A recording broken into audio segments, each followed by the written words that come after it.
believe this is now our 12th video in the Lessons in Logic series, and I think this may be our second last video in the intro unit. So after this, we probably just have one quick overview of the intro unit, and then we're done with the intro unit, then we go on to a unit on categorical logic. In this video, I want to introduce one method of testing arguments. Actually, not really testing necessarily, but it's complicated. I want to introduce one simple method of evaluating arguments.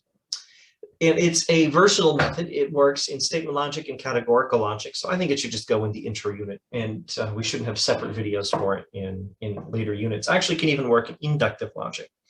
Let me summarize a few things as briefly as I can.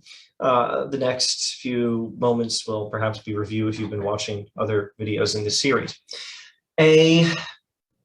Let's not go there. Let's go back to the beginning, actually, in this brief review. Logic is the study of methods for determining whether the premises of an argument provide adequate support for their conclusion. Logic has two major branches, inductive and deductive. In inductive logic, we're concerned with whether the premises of an argument provide good probabilistic support for their conclusion. In deductive logic, we're concerned with whether the premises of an argument guarantee their conclusion.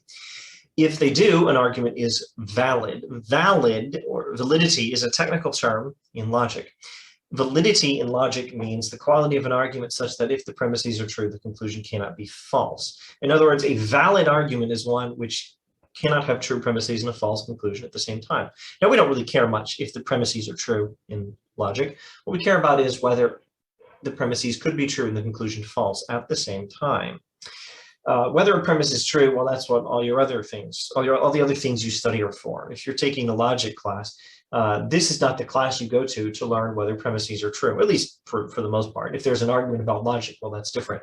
But most premises are things, the truth of which you have to examine based on what you learn outside of logic class. In logic class, we're only interested in whether the premises of an argument provide good support for the conclusion, whether or not the premises are true. Whether the premises are true is something you can figure out based on everything else you know, hopefully. A valid argument is one where if the premises are true, the conclusion cannot be false. And deductive logic has two major basic branches. There are some more complicated branches, but the basic branches of deductive logic are categorical logic and statement logic. Statement logic is sometimes called proposition logic.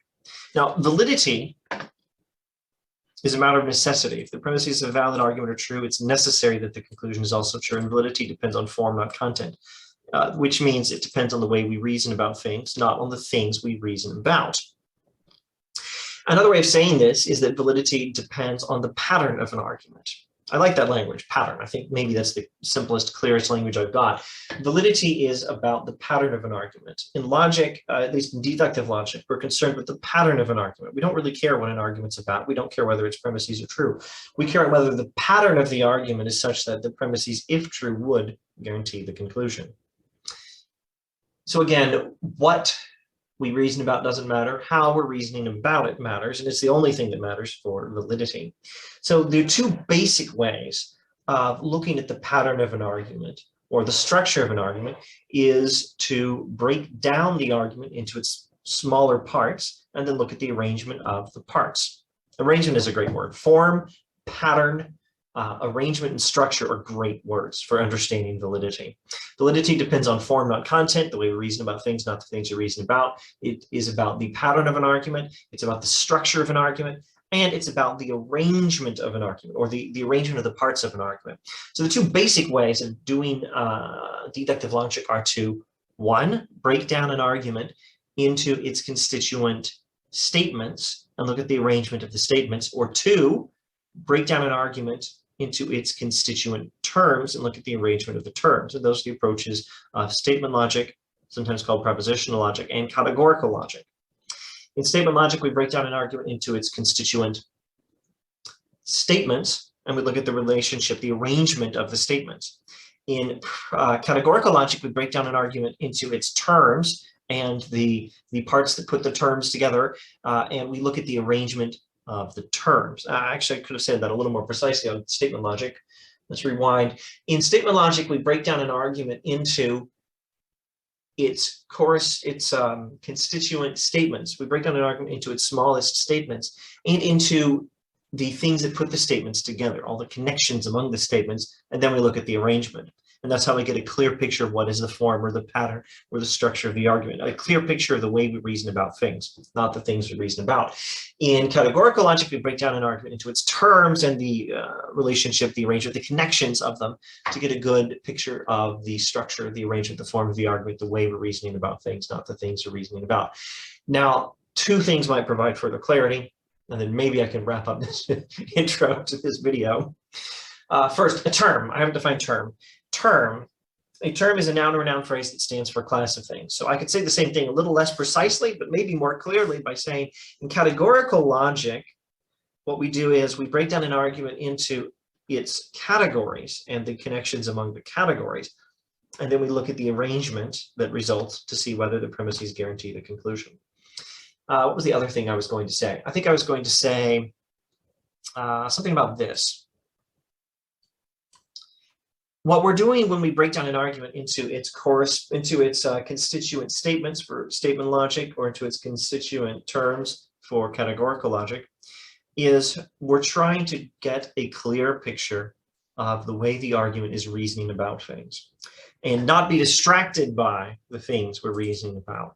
So the whole unit on categorical logic that's coming up soon and the whole unit after that on statement logic are going to both be about ways of getting a clearer picture of the way an argument is reasoning about things. Now, we can move on with this, with our notes here and get to the counterexample method. Yes, we can proceed. Here's an argument. Riley is a dog and all dogs are mammals, so Riley is a mammal. I did know a Labrador named Riley, but that doesn't matter. Whether the premises are true doesn't matter. What matters is, as far as validity is concerned anyway, only the way the argument is reasoning about things. Now, this is a valid argument, which is not because of any facts about dogs or mammals or Riley, but because of the way the argument reasons about them. You can reason about anything else in the same way, the argument is just as valid. I can tell you gondolinarians are owls, and all elves are children of Iluvatar, so gondolinarians are children of Iluvatar, unless it's Iluvatar. I don't really know how to pronounce this elvish name for God, but that doesn't matter.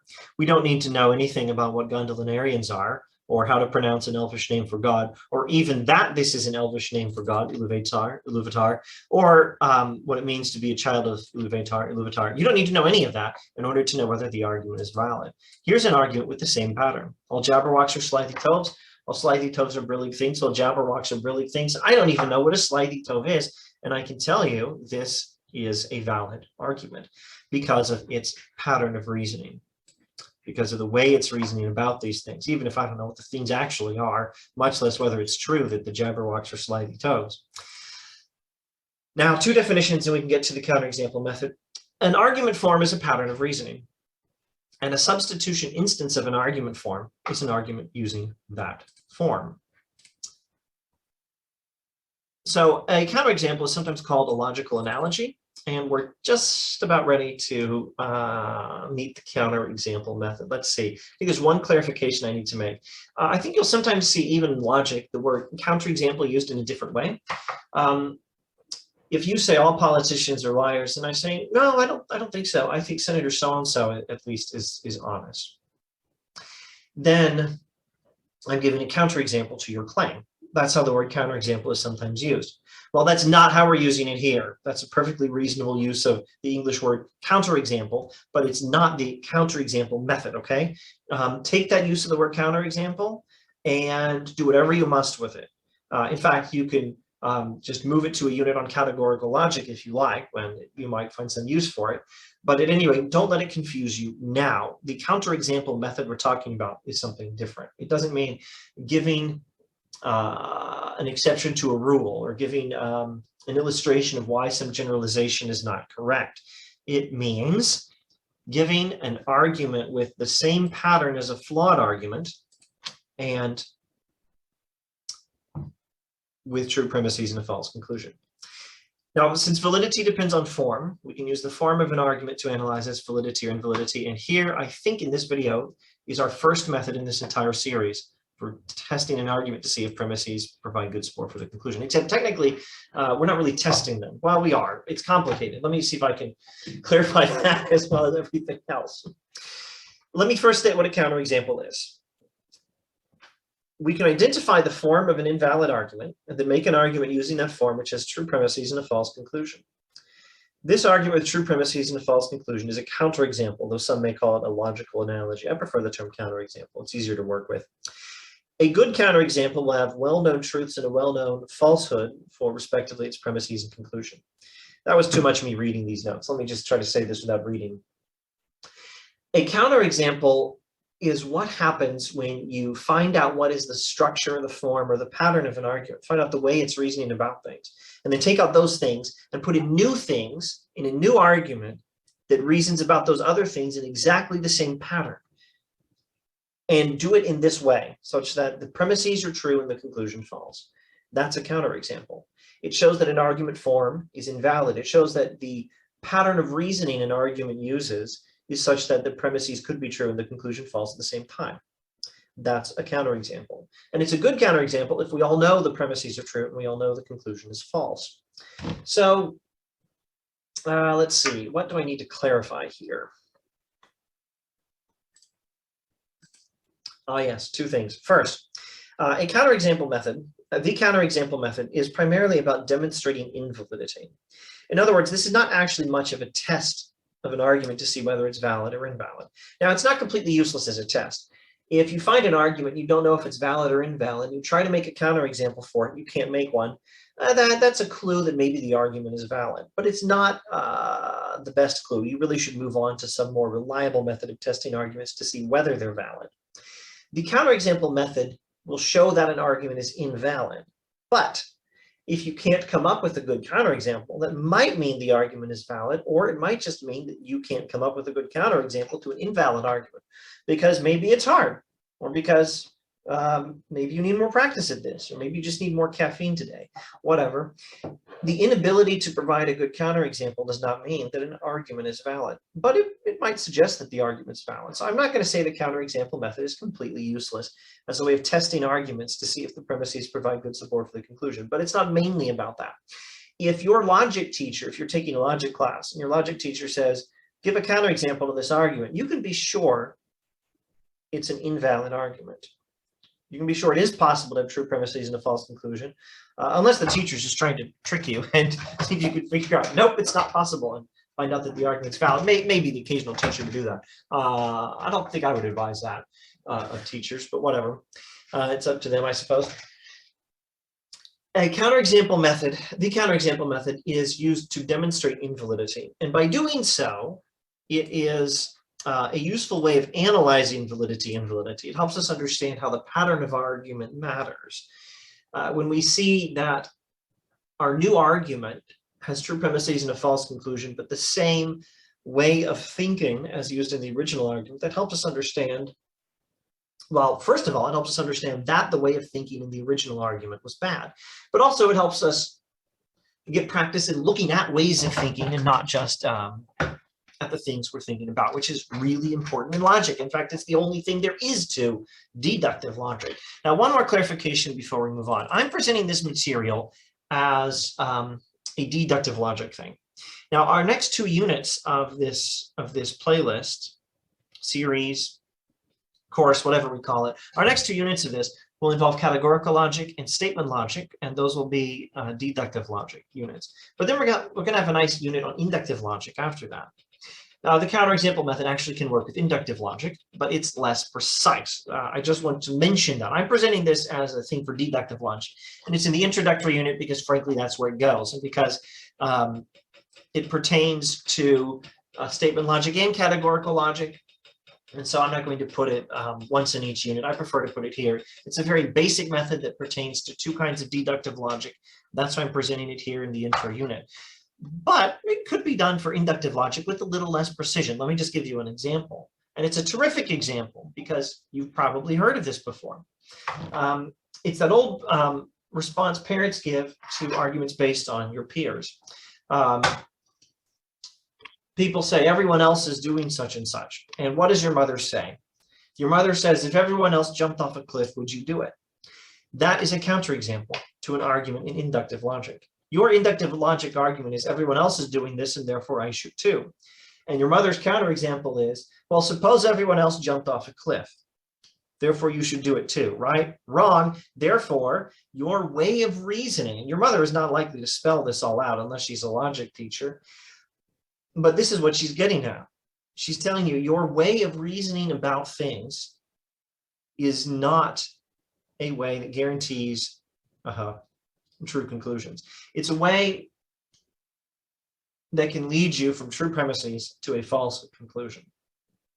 Actually, it's not a good counterexample in that particular case because usually it's not true that everyone else is jumping off a cliff. So maybe maybe this would be better. But what if you say to your parents, everyone else is watching the hot new show on Netflix, therefore you should let me watch it too. And your parents say, yeah, well, everyone else is cussing and doing drugs, so should you do that too?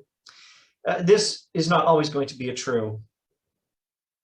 this is not always going to be a good counterexample in that it may not have true premises and a false conclusion. It depends on who precisely everyone else is. But if you say, Mom, all the kids at school are watching the show that you won't let me watch, and your mother says, yeah, all the kids at school are cussing and doing drugs, should you do that too?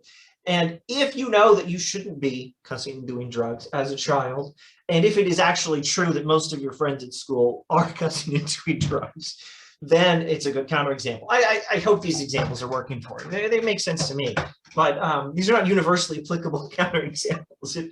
It depends on who says this and when and where. But I hope you get the point. What your mother says, or your father, or your grandparents, or your teachers, or whoever gives you this this sage advice, if everyone else did such and such, would you do it? Where it's obvious that such and such is a stupid thing to do. What they're giving you is a counterexample. They're giving you an argument with the false conclusion using the same pattern of reasoning. And depending on the details, it might be a good counterexample. Now, it's not an infallible way of testing an argument for validity, which is why Scott Adams wrote this lovely Dilbert cartoon where Dilbert tells his mother, all the other kids are skateboarding at the construction site. And his mother said, if all the other kids jumped off a cliff, would you do the same thing? And young Dilbert says, that would depend on lots of things, including height, training, and equipment. But if all the people who were jumping off of a cliff said that they enjoyed it, I think I would conclude it was safe. And so apparently Dilbert's mother could not withstand his response, but his response does point out something, that we're dealing with inductive logic here. We are dealing with an original argument. All the other kids are skateboarding at the construction site, so I should too, or at least I should be allowed to. We're dealing with an inductive argument such that the premises may provide some probabilistic support for the conclusion, but they don't totally guarantee it. And Dilbert's mother tries to show him that the premises don't even provide very good probabilistic support. And Dilbert shows that even in the case of jumping off of a cliff, it's conceivable that that conclusion could be true. In other words, inductive logic, only dealing with probabilities. Now, that's just the last several minutes of me talking about this is just me trying to clarify one thing that's not even in our notes that you can presumably see on the screen here. I'm clarifying that the counterexample method does have a place in inductive logic with less precision than it does in deductive logic. And having said that, I think I'm never going to mention it again, at least in this series. Here, we're only doing deductive logic counterexamples. Now let's get to it. A counterexample in deductive logic is going to be a new substitution instance of an argument form. It's going to use the same argument form as that for which our original lousy argument was a substitution instance, and it's going to have true premises and a false conclusion. In other words, a good counterexample in deductive logic is going to be an argument that has the same pattern of reasoning, the same structure, the same form, the same way of reasoning about things as the original argument.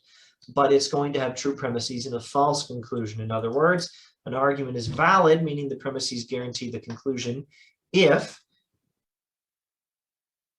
the way of reasoning about things is such that it's not possible to reason about things in that way, about anything in that way, and have true premises and a false conclusion at the same time. And a good counterexample is going to take the things we're reasoning about, move them out, move into new things, reason about them in the same way, such that the premises are obviously true and the conclusion false, demonstrating that that pattern of reasoning is not a good, valid pattern. It doesn't have premises that guarantee their conclusion. The pattern of reasoning allows for the possibility of the premises being true, the conclusion false at the same time. Here's a nice example.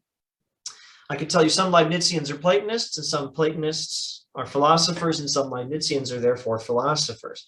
The form of the argument is some A or B, some B or C, some A or C.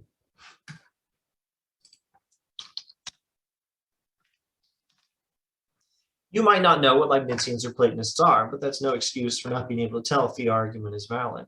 One useful tip is to begin with the conclusion. Let me scroll down and see, yeah, these must be originally notes for myself to do something on the whiteboard in class, so I better type up something now.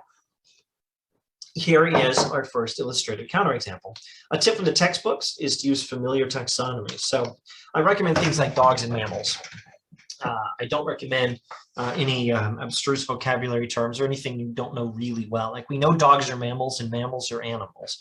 Are you quite sure what a marsupial is? I had a student once who tried to give a good counterexample, and I think he had the conclusion, maybe it was a premise. He had some confusion in a conclusion or premise.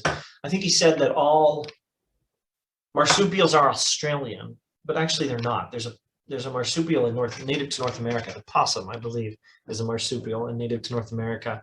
So don't use don't say all marsupials are Australian animals. Make sure you know what you're talking about here. Okay, so begin with the conclusion, meaning begin by making a false conclusion.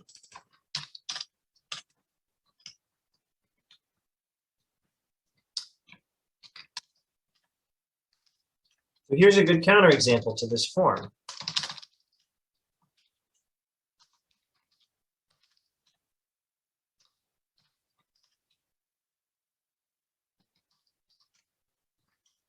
And beginning with the conclusion, we can say some cats are puppies. So now, you know what? Let me rewind slightly. Here's the form.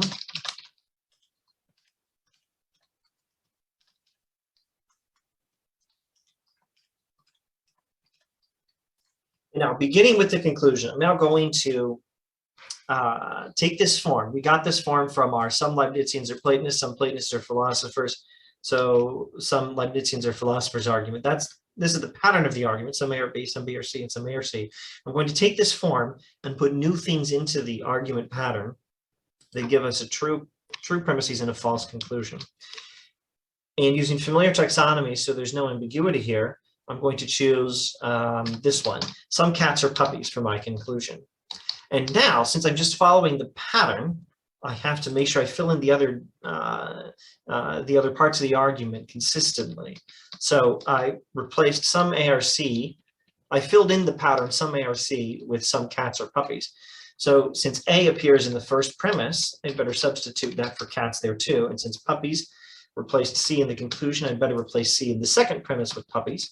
And now I just need to find some third thing that some cats are, some of which are also puppies. There's a very good chance you've already got it, right? And you might not. This happens. You might be trying to go in the wrong direction here. You might be trying to think in terms of, well, for lack of a better illustration, concentric circles. Cats are felines, felines are mammals, mammals are animals. So you might try to go outward from. Some cats are from cats to something that cats are, like some cats are felines, or some cats are mammals. I misspelled felines. Some cats are mammals or something. And that might not work. If you say some cats are felines, well, some puppies are felines is not going to be a true premise. You're going to have to replace B here in both premises with the same thing. Felines is not going to work. What you need to do is just try to think through the categories properly. don't just pick the first thing that some cats are. Try to think about a few things that cats are. And if it helps you to visualize the circles properly, what you want is something that overlaps with cats and overlaps with puppies, even though puppies and cats don't overlap. And once you think of it in these terms, there's the cat circle and the puppy circle that don't overlap, and then surrounding them is the big circle of something. Well, what works? Mammals and animals totally will work. So some cats are mammals, some mammals are puppies, so some cats or puppies will do the job. So that then is a good counterexample. It has the same pattern as the original argument. The premises are true. We all know the premises are true. The conclusion is false. Now, there may be some confusion here with that first premise. Let's pause and look at that. Let's see. Some cats are mammals. If I had to guess, as many as 3 out of 10 students, maybe even more, will react to this premise and say, no, that's not true. All cats are mammals. Yeah, we know. The first premise here, some cats are mammals, is not saying that only some cats are mammals. It's just saying some cats are mammals. It's not saying everything that can be said about all cats. It's just saying something true about some cats. Think of some cats, any cats. Think of some cats. Are those cats? Are those some cats? Yes. Are they mammals? Yes. Therefore, those some cats are mammals. That's all you need. The statement some cats are mammals is true. If all cats are mammals, it's true that some cats are mammals. The statement some cats are mammals may conversationally imply sometimes not all cats are mammals. As if I say, some politicians are corrupt. I might be conversationally implying that I don't think they're all corrupt, but that's not what the sentence itself means. Ignore what may conversationally imply something. Just look at the meaning of the sentence. Is it true that there are some things that are cats that are mammals? Yes, so the premise is true. Okay, so that's a good counterexample. Here are some insights, and we'll do some more illustrations shortly. If we lack a good counterexample, it may just be that we've not thought of a good one yet. So the lack of a good counterexample does not mean an argument is valid. And counterexamples can never demonstrate validity. They can only demonstrate invalidity. And so the counterexample method can only demonstrate invalidity. It cannot demonstrate validity. Now, I've already explained this. Let me just, I don't know, try to say it in different words in case that helps with clarity, and then move on. You might not always be able to think of a good counterexample, and sometimes that means the argument is valid. And so not being able to think of a good counterexample can be a useful clue that maybe the argument is valid, but never stop there. Use a more reliable method of testing an argument for validity or invalidity. What the counterexample method does is it helps us understand validity by proving invalidity. It can prove invalidity, but it cannot prove validity. And if you can't think of a good counterexample, don't assume the argument is automatically valid as a result. An argument can be the substitution instance of more than one pattern. In fact, every valid argument has at least one invalid pattern. I don't think we've talked about this in this playlist yet. I'll try to make it brief. Things have their specific patterns and their general patterns. Architecture is the best example I've got for this. A building will usually have a box pattern. It's a square or a rectangle, well, a cube, or what's the word for three-dimensional version of a rectangle that's not cube? A box. A building will usually have a box pattern. Yeah, it's got these four corners on 6 sides. A building will usually have, I guess I should have done the vertical horizontal. A building will usually have a box pattern, a simple box pattern, 6 squarish or rectangular sides. But that's the most general pattern of a building. It's got a more specific pattern, box pattern with windows here and door here. Box pattern with lots of windows, a door, maybe another door, a side door, and various internal rooms. Those are also patterns of a building. They're more specific patterns. The most specific pattern of a building is going to be so horribly complex that you might not even be able to understand it unless you were trained as an architect or something. You know, it's going to have the box shape plus all the doors, all the windows, plus the gutters and all the rooms and all the interior pipes and whatever are the differences in how the walls are constructed, and air conditioning systems and things like this. the most specific pattern of a building is going to be horribly complex. Similarly with arguments. Let's see, is this in our notes yet? Good. We'll get to this more in a little bit in a moment. But let me just state it verbally and then move on. The specific pattern of an argument is always valid if it's a valid argument. The specific pattern of a valid argument is always valid, but the most general pattern of an argument is always just going to be premise, premise, conclusion. The most general pattern of an argument is always invalid. So here's an argument that's valid. All gondolinarians are elves. Our elves are children of Iluvatar, therefore elves. All gondolinarians are elves. Our elves are children of Iluvatar, so all gondolinarians are children of Iluvatar. The specific pattern of the argument is all x are y, all y are z, so all x are z, and that's a valid pattern. But that argument also has the pattern premise 1, premise 2, conclusion. That's a pattern for an argument. Statement, statement, therefore statement. And that pattern is totally invalid. Here's an example of an argument using that pattern. Donald Trump has funny hair. I am tired. Therefore, the moon is made of green cheese. Same pattern. Statement, statement, conclusion. Premise, premise, conclusion. Statement, statement, therefore, another statement. But the specific pattern, all x are y, all y are z, so all x are z, you'll never find a counterexample to that pattern. So occasionally, you might actually demonstrate invalidity if you're not careful enough. You might actually use a counterexample method to demonstrate invalidity of an argument pattern, but it's the general pattern of an argument, not the most specific one. And so the argument's valid, and you botched it. You got a too general pattern of the argument. This will probably not happen very often in your basic logic class, but it is possible. It is a thing that can happen. The lesson here is only that you should get a specific pattern of an argument if you want to use the counterexample method properly.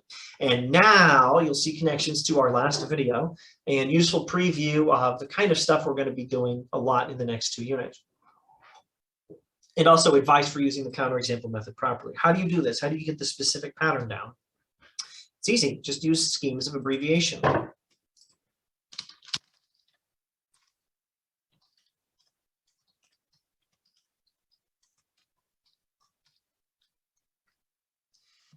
Just symbolize the arguments properly using capital letters to represent the smallest statements in an argument if you're doing statement logic, or the terms in the argument if you're doing categorical logic. That's it. That's how you find the more specific pattern and be able to do the counterexample method properly. Again, a counterexample method does not necessarily prove that an argument is invalid. So it's not a perfect proof of invalidity, but a very strong indicator of one. But actually, it does prove that an argument is invalid if you got a specific enough form. And now, since frankly, most of you who are watching this have almost no idea what I'm talking about, because your brains just don't work this way. Right? Even my brain can barely work this way at its best. We need to work with actual examples here so we can understand what we're saying. I'm trying to describe the principles here, but the principles just mean almost nothing if we can't put them into practice. Let's put them into practice. Let's do practice with categorical logic. And then with statement logic. Whoa, are we going to do this twice? Yeah, maybe we will. Here are 2 forms of a famous argument form in categorical logic, the Barber syllogism. Oh, I've already said this. I did this out loud. So me. The specific form. Now we're using special letters, MPS, which will come up later in, actually late in a later unit on categorical logic. But the Barber syllogism has the form all M are P, all S are M, so all S are P. The general form of the argument, though, is X, Y, therefore Z. Premise, premise, conclusion. Here are 2 forms of a famous argument form in statement logic, modus ponens. The specific form is if X, then Y, X, therefore Y. But the general form is just X, Y, Z. X, Y, therefore Z. Premise, premise, conclusion.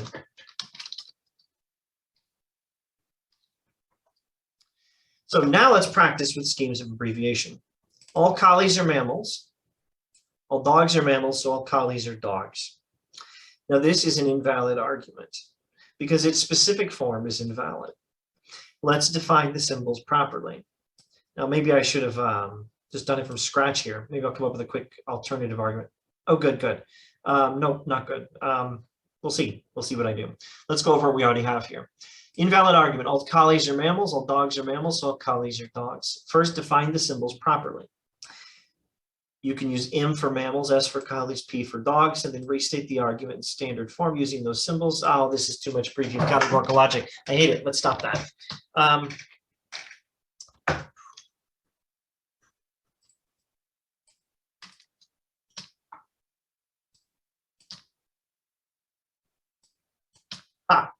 Now, let's define our symbols, and let's not jump ahead to things we haven't learned yet because we haven't got to categorical logic.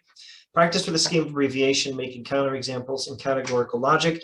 All collies are mammals, all dogs are mammals, so all collies are dogs. Let's define our symbols properly. This is what we call a scheme of abbreviation. Let's use simple letters corresponding to the terms. C equals collies. D equals dogs. M equals mammals. Now let's restate the argument in standard form using these symbols. The argument is all C are M and all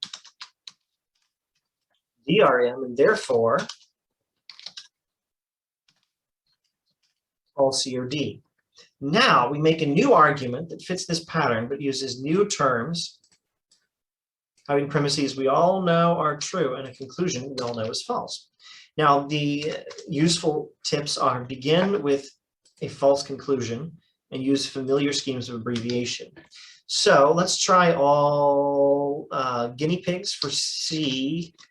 All guinea pigs are puppies. Guinea pigs for C and puppies for D. So all guinea pigs are puppies is a false conclusion. All guinea pigs with C. Was D. Did I get that right? Did I fill in all the blanks properly? You have to fill in the blanks consistently, or replace your terms consistently, or fill in new contents to the argument, new things you're reasoning about consistently, maintaining the same pattern as the original argument, the same way of reasoning about things. Okay, so all C are M, all D are M, all C or D is our argument, and I'm replacing C with guinea pigs and D with puppies, and that gives me the false conclusion all guinea pigs are puppies. Now I want a true premise that reads all guinea pigs are M and all puppies are M. Oh, this is going to work very easily. You just need to find something, some third thing that all guinea pigs are, that all puppies also are. Not hard. Mammals, animals, fuzzy friends. Let's not say fuzzy friends. Someone might object to that, or someone might say, wait, what about a shaved guinea pig? All guinea pigs are animals. That's a safe one. No one's even going to have any grounds, whether reasonable or not, to challenge that. All guinea pigs are totally animals. All puppies are animals, so all guinea pigs are puppies. Premises are true, conclusion is false. It has the same pattern as the original. And to emphasize what I'm emphasizing right now, we did it in an orderly fashion and found the specific form of the argument by making a scheme of abbreviation to symbolize the terms. Now let's do a scheme of abbreviation for statement logic. This might seem timely if at the time this video comes out, Trump is running against Biden again in 2024. This video will probably come out in 2023. I'm making it in 2022. We haven't even had the midterm elections yet. If Trump triumphs in 2024, then Biden botches it, so Trump triumphs in 2024. Let's see what I've already got typed up. This will probably work just fine. First, define your symbols properly. And I recommend simple capital letters that correspond conveniently to these small statements. Now, let's see. Lest there be any confusion, let's just repeat ourselves here. In categorical logic, we're going to use capital letters to symbolize terms. And we make a scheme of abbreviation, which means before we do anything else, we say what capital letters we're working with and which terms they stand for. With statement logic, you use capital letters to define, to stand for, use capital letters to symbolize these small statements in an argument. And use a scheme of abbreviation, which means before you do anything else, define those symbols. T means Trump triumphs in 24, B equals Biden botches it. So now restate the argument in standard form using those symbols. The form of this argument is if T, then B, B, therefore T. Now you might already know whether it's invalid just by looking at it, but let's do a counterexample all the same. Make an argument that fits this pattern but uses new statements Those premises we all know are true, and a conclusion we all know is false. Some if x then y, therefore x, where the premises are true and the conclusion false. Here's a nice one. If Tolkien is terrible, then some people do not have to read Tolkien. Some people do not have to read Tolkien, therefore Tolkien is terrible. False conclusion, but the premises are actually true. Not everyone has to read Tolkien. And if you were terrible, some people, it would be true that some people do not have to read Tolkien. Let me give another example that's not already pre-typed, and then maybe I'll shut up and end this video. I want to fill in statements just to make it as clear as possible that what we're doing here is we extracted this argument pattern from our argument. From the argument, if Trump triumphs in 2024, then Biden botches it, so Trump triumphs in 2024. We extracted the argument, if T, then B, B, therefore T. Sorry, we extracted the argument pattern from that argument. Or maybe instead of saying we extracted the argument pattern from the argument, maybe we should say we extracted the content of the argument. We shoved it aside, and now we're just looking at the pattern of the argument, because that's what really matters in the study of deductive logic. So now we have that argument pattern, and we want to show that it's a flawed pattern by filling in false premises, true premise, by filling in new information with the same pattern, such as the premises are true and the conclusion false. The moon is made of green cheese. I'm going to plug in the statement, the moon is made of green cheese, to replace T.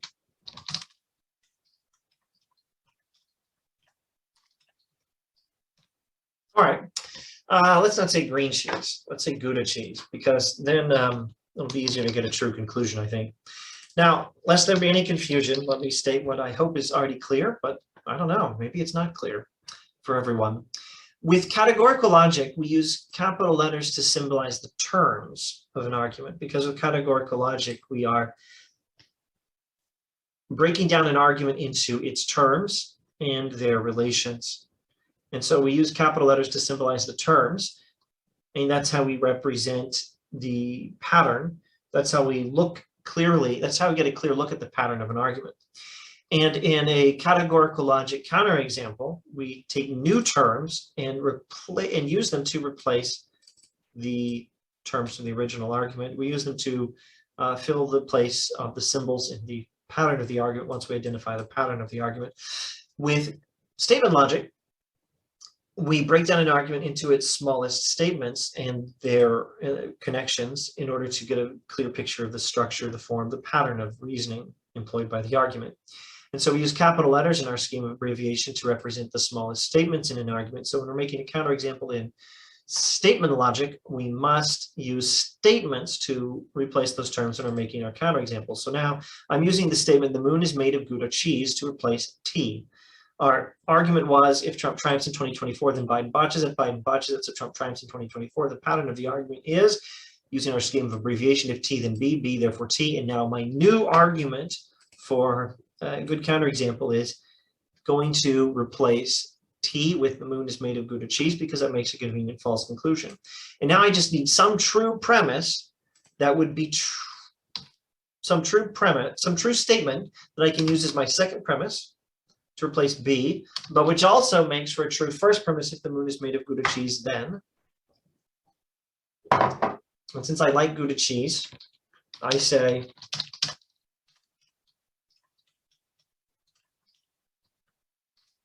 would be pretty cool if I could go to the moon this weekend. If the moon is made of Gouda cheese, then yeah, it would be cool, because Gouda cheese is delicious. So actually, when we get to statement logic, we'll probably talk about this. Some people say if the if clause of an if-then sentence is false, then the whole if-then sentence is true, no matter what's in the then clause or whether there's any connection between them. But we can set that aside. We don't need that right now. It would be cool if we could go to the moon if I could go to the moon this weekend. And so that makes a true premise, any way you look at it, I think. If the moon is made of Gouda cheese, then it would be cool if I can go to the moon this weekend. And using it would be cool if I could go to the moon this weekend to replace B in B's appearance in the first premise, but also in B's appearance as the second premise all by itself. It would be cool if I could go to the moon this weekend. We have an argument with true premises and a false conclusion. If the moon is made of Gouda cheese, then it would be cool if I can go to the moon this weekend. It would be cool if I can go to the moon this weekend, therefore the moon is made of Gouda cheese. Now, I'm actually thinking it would be cool if I could go to the moon this weekend. Might not be exactly what I want because I should be using statements that are not made of any other statements. So,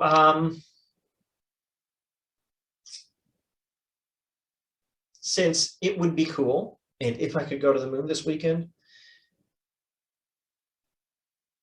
let me rephrase. Since I could go to the moon this weekend, and it would be cool are two distinct statements. I actually don't have a perfect counterexample here. I want to use an atomic statement, a simple statement, a statement not made of any other statements. We'll talk about this more in statement logic. I just make one final desperate effort to make a counterexample that's closer to flawless here. I like the one about Tolkien. That should be fine. This one's good enough for our current purposes, but I'm not fully satisfied with it. I'm going to make one final effort here. If the moon is made of Gouda cheese, then